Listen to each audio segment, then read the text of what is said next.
Marie-Vonne Braunschweig. Bonjour professeur Georges Hauckmann. Je veux également saluer dans la salle Thérèse Oval, qui est la belle-sœur d'Adélaïde Oval et qui est venue nous rejoindre ici. Bonsoir mesdemoiselles, mesdames, messieurs. Les auteurs et les amis de la Fondation pour la mémoire de la déportation remercient très sincèrement la librairie Clévert d'avoir mis à leur disposition cette salle blanche pour cette conversation autour d'Adélaïde Oval. Professeur Georges Hauckmann, vous êtes professeur de médecine honoraire de la faculté de médecine de Strasbourg. Vous êtes un ancien élève du professeur Robert Wetz et également son successeur à la direction de l'Institut d'hématologie de Strasbourg. Robert Wetz, grande figure de la résistance et de la déportation, que vous avez permis de mieux faire connaître grâce à vos écrits et à vos conférences. Puis, vous vous êtes intéressé à Adélaïde Oval, médecin, psychiatre, déportée comme amie des Juifs, résistante jusque dans les camps nazis. Adélaïde Oval est une personnalité dont on va vous parler tout à fait hors du commun, grande humaniste, mais personnalité oubliée de l'histoire, et que vous avez heureusement, avec Marie-Vonne Braunschweig, contribué à remettre en lumière.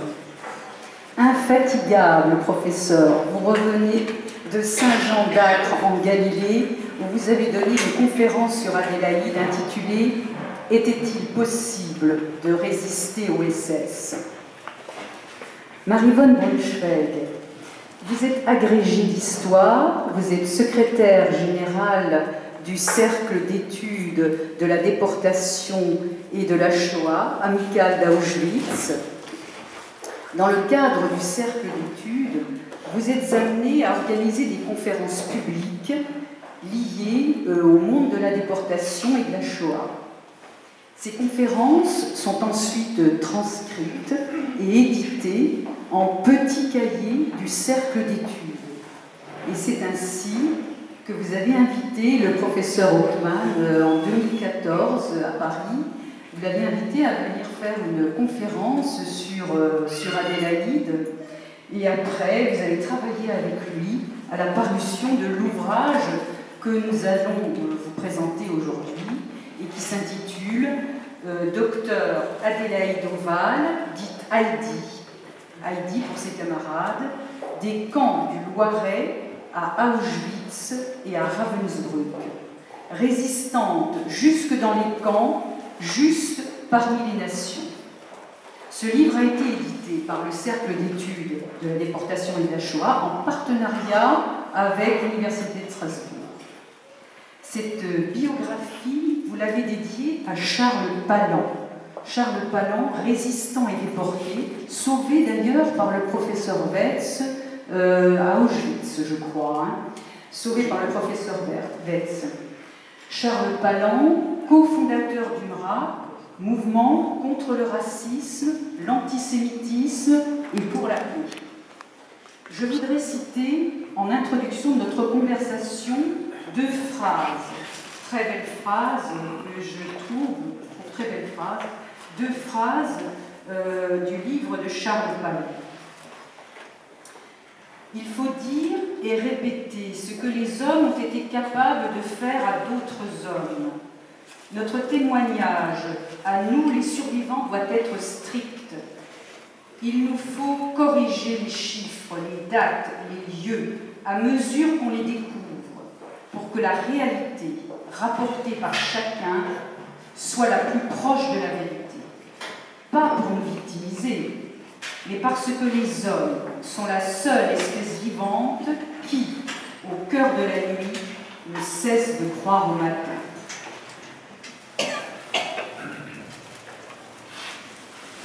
Cette réalité dont parle Charles Palan, vous êtes attachés tous les deux à la rendre la plus proche de la réalité possible. En effet, ce livre s'appuie sur de nombreuses archives notamment des archives familiales qui vous ont été fournies par Thérèse Oval, et également par de très nombreux témoignages d'amis déportés, notamment Alice Coster-Vinet, Geneviève Leider, Lily Van Host et Génia Aubeuf. Génia Aubeuf, que vous aviez invité d'ailleurs, professeur, à venir nous rejoindre aujourd'hui. Je l'ai eu au téléphone encore hier. Génia Aubeuf, c'est la dernière survivante du bloc 10, ce bloc où avaient lieu les expérimentations médicales. Elle a 94 ans, elle habite Nevers, elle est très très fatiguée. Elle n'a pas pu nous rejoindre, mais elle est en pensée avec nous ce soir. Bien sûr, ce livre s'appuie également sur le propre témoignage d'Adélaïde, publié en 91, paru peu après sa mort, grâce à des amis à elle, et en particulier grâce à Anise Postel-Vinet. Toutes ces archives et témoignages sont consignés dans ce livre. Parce que nous sommes en Alsace, je vais vous situer un peu Adélaïde dans le temps et dans l'espace avant de passer la parole aux auteurs du livre. Adélaïde est née en 1906 au Val, petit village faisant partie à l'époque de l'Alsace qui était annexé par l'Allemagne impériale. À 5 ans, Adélaïde se casse la jambe, elle reste très longtemps alitée et elle déclare qu'elle sera médecin, déjà à l'âge de 5 ans. Elle fait partie d'une famille de 7 enfants, elle est la dernière de 7 enfants, famille du pasteur Philippe Haas et de sa femme Lydie Kunz. Lydie Kunz était la fille de propriétaire d'hôtel, d'un hôtel du Haut-Val. En 1911, le pasteur rejoint sa ville natale qui est d'Épivillers. Adélaïde y fera ses études secondaires, ses études primaires et secondaires. Elle sera également, elle prend des responsabilités, elle sera cheftaine des éclaireuses protestantes d'Épivillers. Et puis en 1925, elle part à Strasbourg pour y faire ses études de médecine.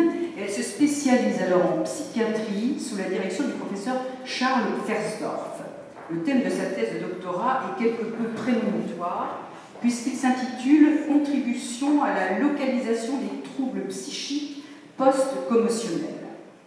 Après ses études, elle va fonder au Val une maison pour enfants nerveux. En fait, elle fonde cette maison avec son frère, Philippe Emmanuel.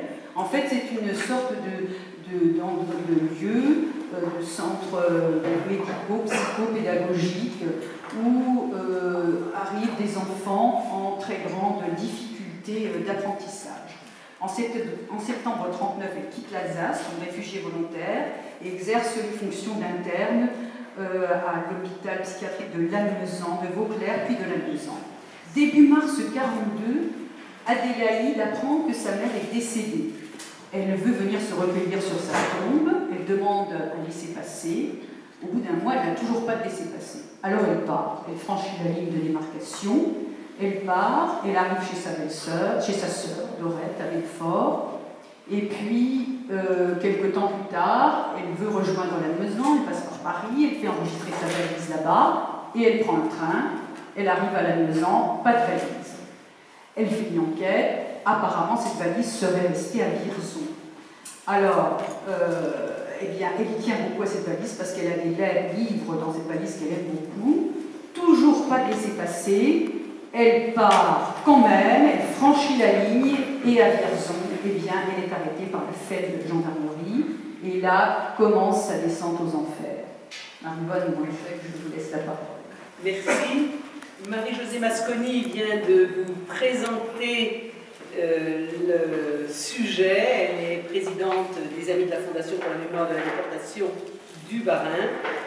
Et je la remercie d'avoir pu organiser cette conversation de cet après-midi.